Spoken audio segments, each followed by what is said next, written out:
Hello ladies and gentlemen, and welcome to a brand new Jurassic World Dominion video. As I said, we'll hopefully be posting daily throughout this week as numerous of news releases for Jurassic World Dominion. We've got tickets going on sale in just a couple of days, we've had a brand new teaser spot, and now in today's video we've got yet another one, but focusing on the Pyroraptor.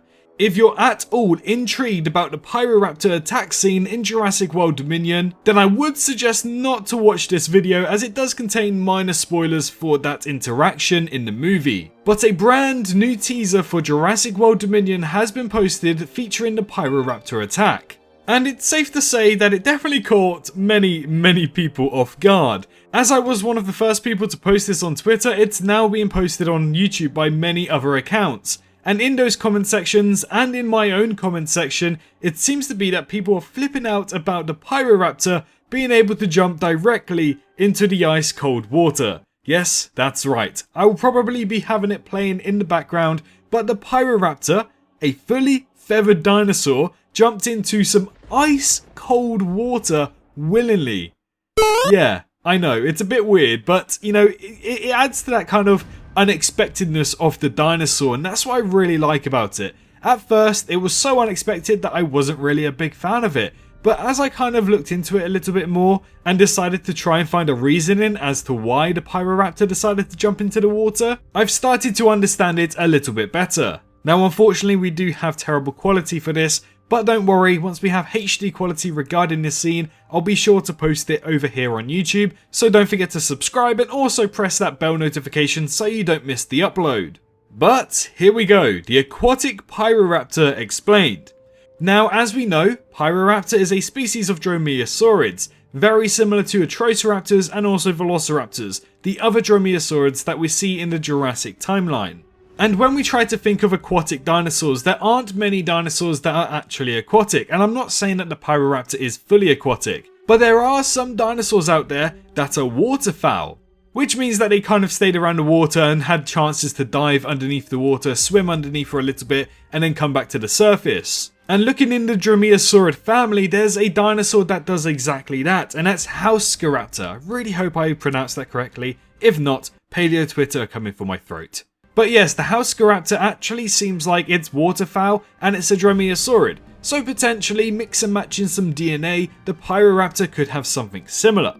Now I've seen a few people in my comment section start debating that the Pyroraptor in recent years is another dromaeosaurid called Unionlagia, or Unionlagia shall I say, and the Unionlagia is very similar to the Pyroraptor. It was most likely feathered, around the same size, and all of that jazz. So I decided to look up and do a little bit of research regarding why people think that the classification of the Pyroraptor and the Unionlagia are quite similar. And apparently there was a paper in 2019 where they discussed exactly this. Now within this paper, I'm not going to go too much in detail about it, but within this paper, many Paravian groups were examined for the inclusion of this new genus, including Unionlaginae. And overall, the analysis ended in the inclusion of 3 dromaeosaurids being Ranonavis, Pyroraptor, and Dakotaraptor to that new genus, which does depict that this Unionlaginae and the Pyroraptor debate could be quite well linked. Now what's interesting about the Pyroraptor now being placed into this new species, or new genus shall I say, is the fact that this group is actually thought to be semi-aquatic.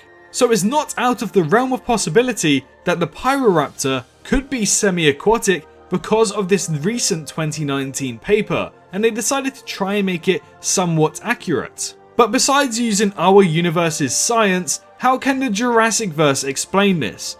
Well, something that I did notice in the Jurassic World Dominion trailer, but actually didn't really bring this up, was the feet of the Pyroraptor. Because the shot focused on the feet and then the stunning new feathers of the Pyroraptor appeared in blue and red, we were primarily only really focused on the feathering. But when you do take a look at the feet, they are webbed. They are very well webbed. It's not like a partial webbing where it's like, oh, dinosaurs had partial webbing, here you go. It's actually almost full webbing on the feet, which suggests that it was bred and created to be able to be semi-aquatic. Which is absolutely fantastic. I really do like the idea of that. And it does add a little bit of accuracy to it. So with other species within its species group being able to be waterfowl, and the Pyroraptor's specific genus group also being semi-aquatic, with the inclusion of Jurassic World's webbing on the Pyroraptor's feet, it's clear that this Pyroraptor is able to swim, and it is a very good swimmer, as we can tell by the video. And as I said, at first I didn't enjoy the idea of it. I was not expecting that, and I much rather have the Pyroraptor jump over to them. But thinking of that, the Pyroraptor would have broken straight through the ice and gone into the water anyways. This way it adds something where it's kind of unexpected for dinosaurs, which adds a kind of terror effect to this scene. And yes, I'm pretty sure they will explain this somehow in the movie. Probably bringing up the webbed feet, but potentially bringing up the accuracy behind it in our universe. And when we do compare to birds and dinosaurs from previous movies, it's clear that they do not have as much webbing as the Pyroraptor does. So, in Jurassic World Dominion, the Pyroraptor is well possible and well equipped, shall I say, to swim in open waters. Right, so something I actually didn't really realise until after recording this video is the fact that this is very similar to how penguins dive under the water. I'm not too sure how I missed that, but there is a good possibility that penguin DNA was used within the creation of the Pyroraptor. Now, as we know, we don't entirely know who created the Pyroraptor, we can only suspect that it's Biosyn. But is it Biosyn working with Dr. Wu, or did Dr. Wu create it anyways? Who knows? But there is a good possibility and a strong possibility there that penguin DNA could actually have been used within the Pyroraptor.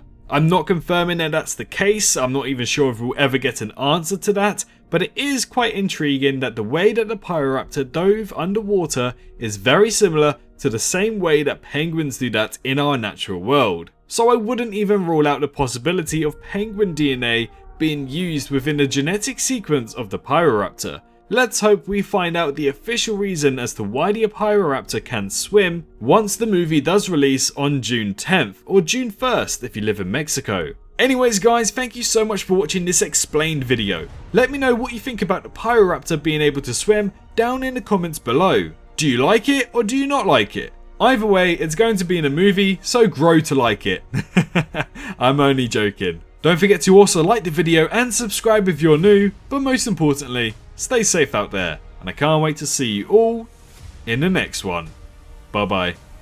Hello, hi, you. Did you enjoy the video? Just a little reminder to press that like button and also subscribe. I just want to thank my Patreons for this month on screen right here, as giving me that little extra support really does go a long way. But anyways, I hope you guys have an amazing rest of your day.